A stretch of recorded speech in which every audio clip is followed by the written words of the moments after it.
स्वागत है साथियों आप सभी का अतुल दुबे क्लासेस में। आज की हमारी वीडियो होगी पृथ्वी की आंतरिक संरचना के बारे में पढ़ेंगे, जिसमें हम 3 टॉपिक को उठाएंगे। Crust, mental, core. भूपर पट्टी, क्रस्ट को क्या बोलते हैं? भूपर पट्टी। मेंटल को क्या बोलते हैं? मेंटली बोलते हैं। और कोर को कोर बोलते हैं। तो इन तीनों के बारे में जानेंगे, ये तीन क्या हैं और पृथ्वी की आंतरिक संरचना हम कैसे पढ़ सकते हैं। तो चलिए स्टार्ट करते हैं। देखिए साथियों, अगर आपको पृथ्वी की आंतरिक संरचना के बारे में पढ़ना है तो आपको तीन या चार चीज़ों का ज्ञात होना हमेशा चाहिए। देखिए, वैज्ञानिकों ने जब पृथ्वी की आंतरिक संरचना के जब बारे में जानना चाहा तो उनको तीन चार चीज़ों के बारे में जाना, फिर उन्हें पता चला कि हाँ, हमें पृथ्वी की आंतरिक संरचना के बारे में ऐसे जानकारी मिल सकती है। तो पहला आता है हमारा तापमान। पहला आता है क्या हमारा? देखिए, वैज्ञानिकों का मानना था कि पृथ्वी की आंतरिक संरचना का पता करने के लिए हमें तापमान का पता होना चाहिए। इधर रेज करता हूँ। हमें किसका? तापमान का पता होना चाहिए, घनत्व का पता होना चाहिए, भूकंप के बारे में, जलवायु के बारे में और मोटाई के बारे में पता होना चाहिए, और परत के बारे में भी पता होना चाहिए।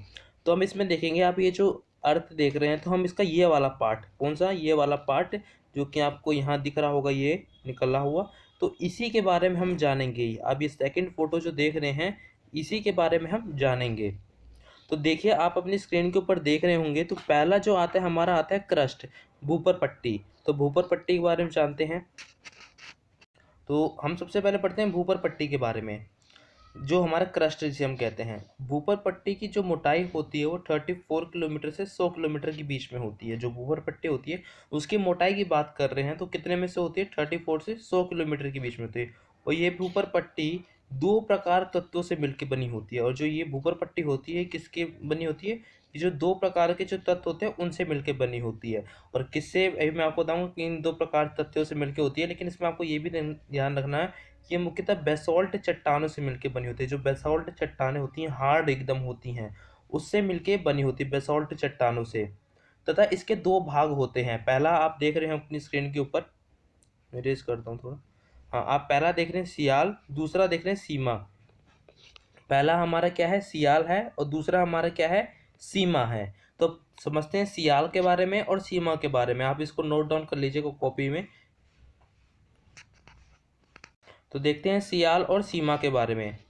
सियाल के क्षेत्र में सिलिकॉन और एल्यूमिनियम होते हैं। जो सियाल होता है, सियाल दो प्रकार से होती है, भूपर पट्टी बनी होती है।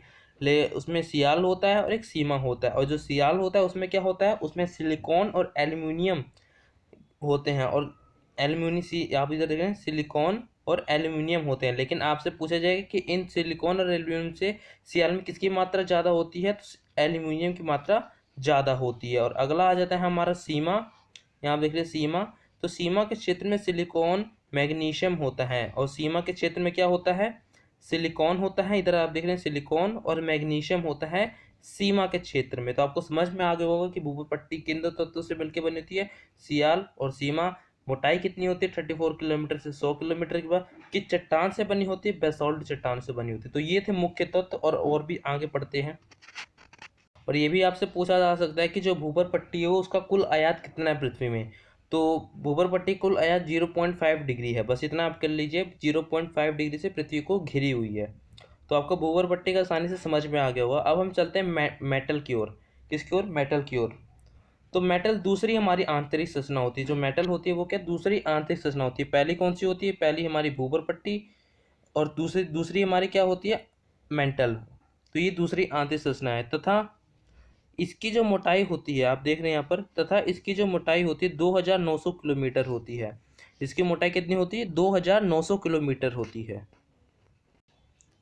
समझ में आएगा आपको? 2900 किलोमीटर। तथा ये भी बेसॉल्ट पत्थर से बनी होती है। और जो ये होती है मेंटल, सॉरी, ये किससे बनी होती है? ये भी हमारी बेसॉल्ट पत्थर से बनी होती है। तो आपको दोनों चीज़ें अगर आ जाए, मेंटल किससे बनी होती है? बेसॉल्ट पत्थर। ऊपर पट्टी किससे बनी होती है? बेसॉल्ट पत्थर से बनी होती है। यह सिलिकॉन और मैग्नीशियम से मिलकर बनी होती है। किससे मिलकर बनी होती है? आप इधर देखिए, सिलिकॉन और किससे? मैग्नीशियम से मिलकर बनी होती है।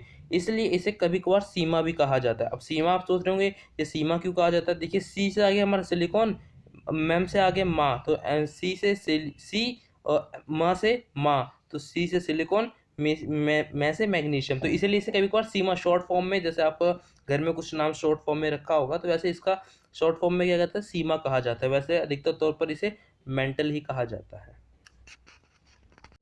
तो आप अब हमने दो चीज़ हमने भी पढ़ लिया, भूपर पट्टे और मेंटल के बारे में। अब हम पढ़ेंगे कोर के बारे में। कोर का थोड़ा ध्यान से सुनिएगा क्योंकि ये इंपॉर्टेंट है।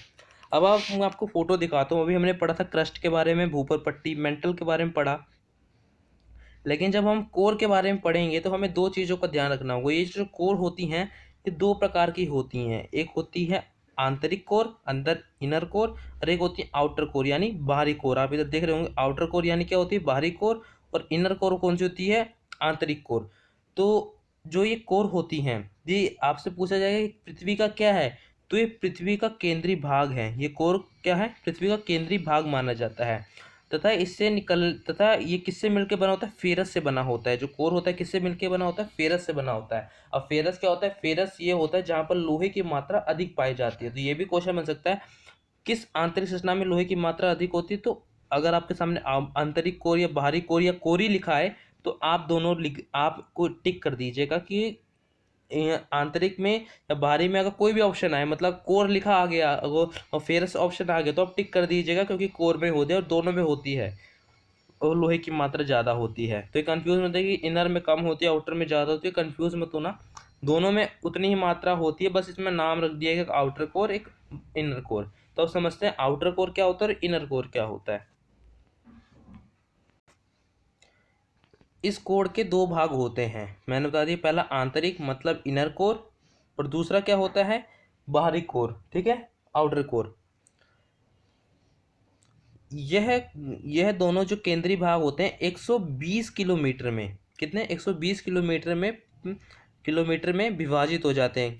120 किलोमीटर में ये विभाजित होता है। आप देख रहे होंगे, अगर आप ऊपर इमेजेस आपको दिख रही होगी, तो जो आउटर कोर है जो ऊपर का है, वो जो इनकी जो ये रेखा जाती है, मतलब यहाँ से जो विभाजित होते हैं, एक अंदर का आ जाता है और एक यहाँ से बाहर का चला जाता है। तो जो ये रेखा होती है जो ऐसे खींची रहती है, ये रेखा कितने की होती है, 120 किलोमीटर, 1120 किलोमीटर, सॉरी 1120 किलोमीटर की ये विभाजित रेखा होती है।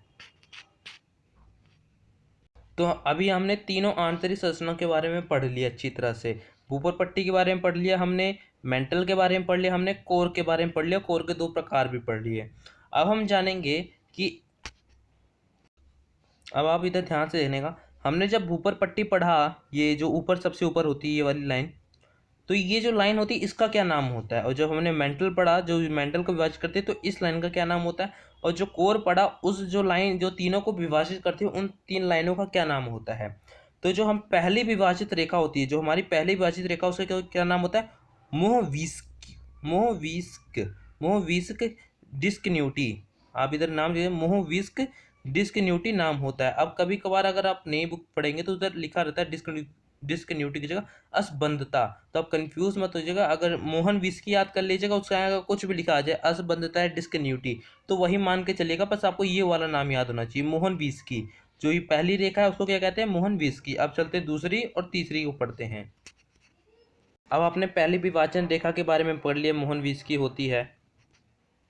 अब हम जानेंगे दूसरी विभाजन रेखा का क्या नाम होता है। दूसरी अगर विभाजन रेखा देखें तो उसका क्या नाम होता है, गुटेनबर्ग डिस्कन्यूटी। जो दूसरी विभाजन रेखा होती है उसका क्या नाम होता है, गुटेनबर्ग डिस्कन्यूटी। और तीसरी विभाजन रेखा क्या नाम होता है, लेहमैन डिस्कन्यूटी। मैं आपको दोबारा कह रहा हूँ कि डिस्कन्यूटी की जगह अगर असबंधता आ जाए तो कंफ्यूज मत हो जाएगा, वही नाम है। बस आप यहाँ से पहली विभाजन रेखा मोहन विस्की, दूसरी गुटेनबर्ग और तीसरी लेहमैन याद कर लीजिएगा, ऐसे याद करिएगा।